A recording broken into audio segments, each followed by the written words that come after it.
Dünya Uyghur qurultىيىنىڭ rə'isi Dolqunaysa və Dünya Uyghur qurultىيı dini işlər komitetining rə'isi Turg'unjon Aloviddin Şərqi Türkistan mədəniyyət və uçur mərkizini ziyarət qildi. Şərqi Türkistan mədəniyyət və uçur mərkizinin sabiq rəisi Abdujalil Qarqash əpəndi heyətni kütüb aldı və Dünya Uyghur qurultىيىنىڭ yaqinqi ijobiy və mo'l natijalari uchun rahmat etdi. Abdujalil Qarqash əpəndi Dünya Uyghur qurultىيı vəkilləri ömüki bilan nihoyatda mo'l mazmunluq suhbatlashganligini, Şərqi Türkistan da'vosi və xalqaro masalalar to'g'risida fikr almashtirganligini və Dolqunaysaning uningga Germaniya və Yevropada qatnashgan yig'in və boshqa faoliyatlar haqida ma'lumot berganligini aytdi. Hay'atning yana kelgusidagi hamkorlik masalalarini muzokara qilganligini bildirdi.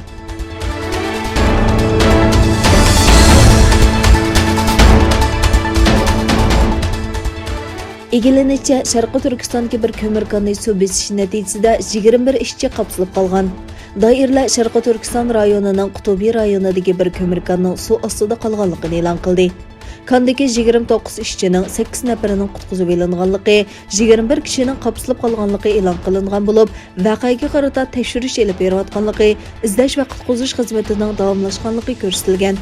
Xitay Dövlətli Kan Bexatarlik İdarəsi 19 yanvar e'lon qilgan bayonotida Xitayning 32 kanni atrofli tekshirib, hodisani oldin olish qaror qilinganligini bildirgan edi.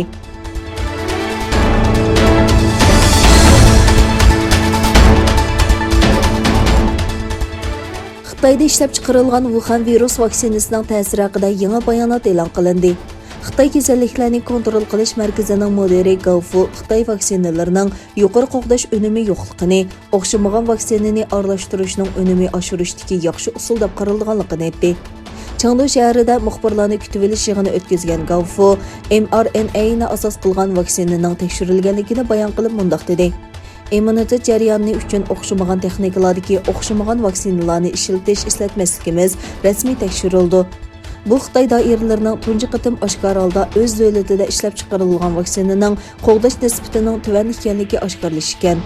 Yana bir tarafdan Amerika tashqi ishlar ministri Bلىنكېن Beyjingni haqiqiy uchurlarni o'rtoqlashmaslik bilan ayblab, Xitoyning Wuhan virus yuqumining dastlabki bosqichida zarur ishlarni qilmaganligini o'ttirg'a qo'ydi.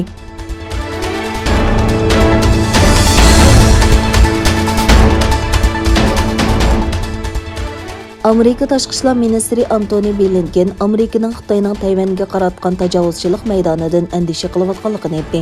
Blinken G'arbiy Tinch okeandagi vaziyatni zo'r kuch bilan o'zgartirishga urinishining og'ir xatolik bo'ladiganligini ogohlantirdi. Blinken bu so'zni NBC televiziyasining ziyoratini qabul qilganda aytdi. Amerika tashqi ishlar ministri mundaq dedi: "Bizni andishaga soladığını Beyjingning Tayvanga qaratgan tajovuzchilik pozitsiyasi va bo'g'izdagi jiddiylikning kuchayishi." Blinken Amerikaning Tayvanning o'zini qo'g'dashga kafolatlik qilish va G'arbiy Tinch okeanining tinchligi va bexatarligini qo'g'dash uchun kelishimga asosan va'da berganligini eslab o'tdi. Juma kuni Amerika tashqi ishlar ministrligi yangi belgilama chiqarib, Amerika amaldorlarining Tayvan amaldorlari bilan texmo erkin ko'risha oladiganligini bayon qildi. Blinken yana agar Rossiya Ukrainaga qarshi tajovuzchilik yoki beparvolik qilsa, buning badal uchun badal to'laydiganligini va og'ir oqibat keltirib chiqaradiganligini aytdi.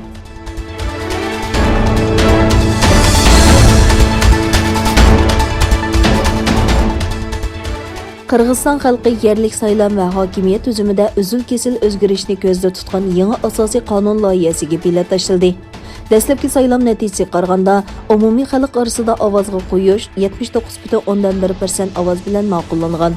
Taxminan 6,5 million nupusi bor bu davlatda tizimga oldirgan 3 million 600 ming saylovchining 1 million 25 mingga yaqin bilet tashlagan bo'lib, qatnashish nisbati 30% bo'lgan.